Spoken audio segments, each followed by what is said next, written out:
உன்னாக மதிக்கப்படும் மண்ணான மாய உடல் பூ போல வதங்கிவிடும் ஜீவன் போன பூத உடல். ஒவ்வொரு கிரியையும் அந்தரங்கமான ஒவ்வொரு காரியத்தையும் நன்மையானாலும் தீமையானாலும் தேவன் நியாயத்திலே கொண்டு வருவார். பிரசங்கி 12:14 வாசிக்கிறோம். பிரியமானவர்களே, பிரசங்கி ஒரு ஞானவான், ஜனத்திற்கு அறிவை போதிக்கிறவர்.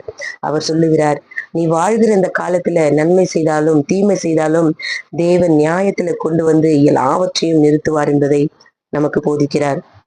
இன்றைக்கு நாம் எவ்வளவு எச்சரிப்பின் சத்தத்தை கேட்டுக்கொண்டிருக்கிறோம். நம் மனம் என்னங்க செய்து கொண்டிருக்கிறது? நீ எதை விதைக்கிறாயோ அதையே அறுப்பாய் என்று வேதம் சொல்லுகிறது. நாம் எதை வாசித்தாலும் கேட்டாலும் இன்றைக்கு துணிகரமான பாவங்கள் தேசத்தை ஆண்டு கொண்டிருக்கிறது. எச்சரிப்பின் சத்தம் எவ்வளவுதான் கேட்டாலும் அதை உதாசீனப்படுத்தி அதை அலட்சியம் பண்ணுகிற ஒரு காலகட்டத்தில் நாம் நின்று கொண்டிருக்கிறோம். பிரியமானவர்களே, இன்றைக்கு நீங்கள் மனம் திரும்ப வேண்டும். எச்சரிப்பின் சத்தத்துக்கு நீங்கள் செவி கொடுக்க வேண்டும். அப்படி இல்லை என்று சொன்னால் அவர் சடுதியாய் வெகு சீக்கிரமாய் தேவன் நியாயம் செய்வார். மறந்து விடார்.